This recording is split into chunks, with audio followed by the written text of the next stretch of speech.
আসসালামু আলাইকুম। রানিংয়ে বন্ধ হয়ে যাওয়ার একটা সমস্যা, এটা কম বেশি সবাই ফেস করতেছে। তো আসলে বাইকটা রানিংয়ে বন্ধ হয় কি না সেটা আপনি কিভাবে বুঝতে পারেন, চলেন সেই বিষয়টা আপনাদের একটু ধারণা দিচ্ছি। ফার্স্ট অফ অল এটা নিউট্রাল করে নিই। আচ্ছা, নিউট্রাল করা আছে, এখন স্টার্ট দিলাম।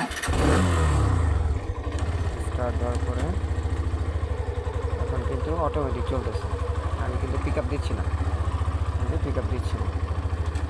এখন গিয়ার শিফট করলাম, গিয়ার 2-এ আমি কিন্তু কোনো পিক আপ দিচ্ছি না, already 13 kilometre per hour. Gear 3 আস্তে আস্তে আস্তে আস্তে বাড়তেছে অটোমেটিক, ঝাঁকি দিচ্ছে। আচ্ছা, এখন গিয়ার 4 অলমোস্ট 15, 18, 20, 21।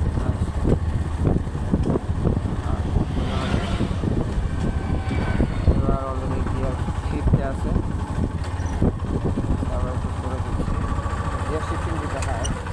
আর এবার একদম গিয়ার 5, আস্তে আস্তে স্পিড বাড়তেছে।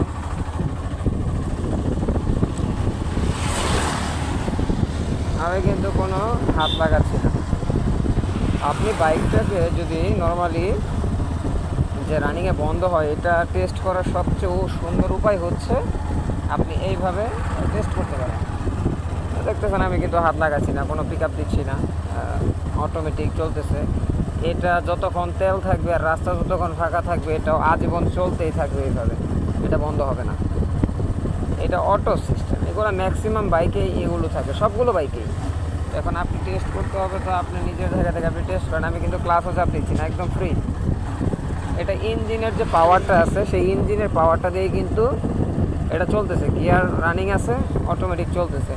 এই বিষয়টা সবাই জানে, আবার অনেকে হয়তো বা জানে না, যারা নতুন বাইক ইউজার আছে। নর্মালি আপনি এইভাবে টেস্ট করতে পারেন। যদি এইভাবে রানিংয়ে বন্ধ হয়ে যায়, তাহলে এই বাইকের সমস্যা বেশি আছে। হ্যাঁ, হিরো এক্সট্রিম 125 নিয়ে মানুষের একটা কথা আছে যে ভাই রানিংয়ে বন্ধ হয় বেশি, ঘন ঘন বন্ধ হয়। তো আমার যতটুকু মনে হয় যে ম্যাক্সিমাম যারা নিউ ইউজার, হ্যাঁ, তাদের ক্ষেত্রে বেশি বন্ধ হয়।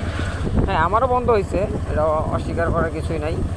এটা হয়েছে অলমোস্ট অনেকবারই। তবে এটা একটু আয়ত্ত করতে একটু সময় লাগে। অনেক সময় দেখা যায় যে হুট করে বন্ধ হয়ে যায়।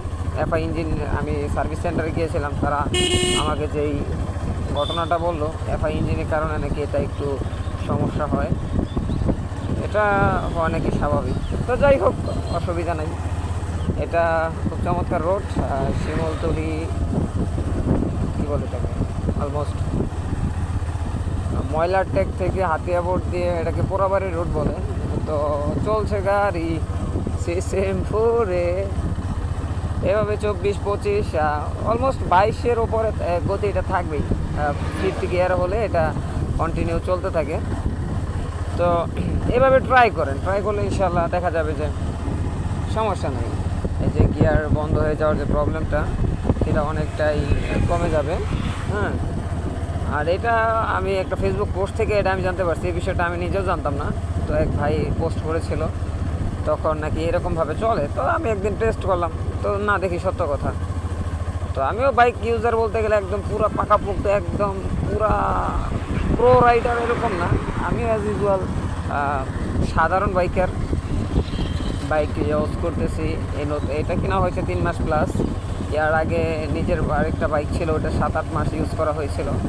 110 সিসির একটা বাইক চালিয়েছি।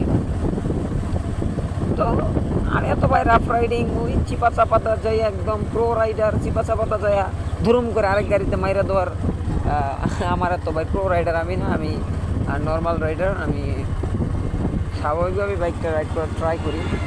খুব প্রো রাইডার হওয়ার ইচ্ছা নাই। যতটুকু প্রয়োজন, যতটুকু স্পিড লিমিটের মধ্যে রাখা যায়, নিজে যতটুকু কন্ট্রোল করা যায়, that's it, are not more দেন। চলছে, অটোমেটিক চলতেছে, এটা কোনো ভালোই লাগে। কোনো পরিশ্রম নাই, রিল্যাক্স, পুরো ন্যাচারাল একটা আবহাওয়ার সাথে বিকালবেলার মিষ্টি মিষ্টি রোদ, চলছে গাড়ি ছিচিমপুরে। এটাই বাস্তব। I love you.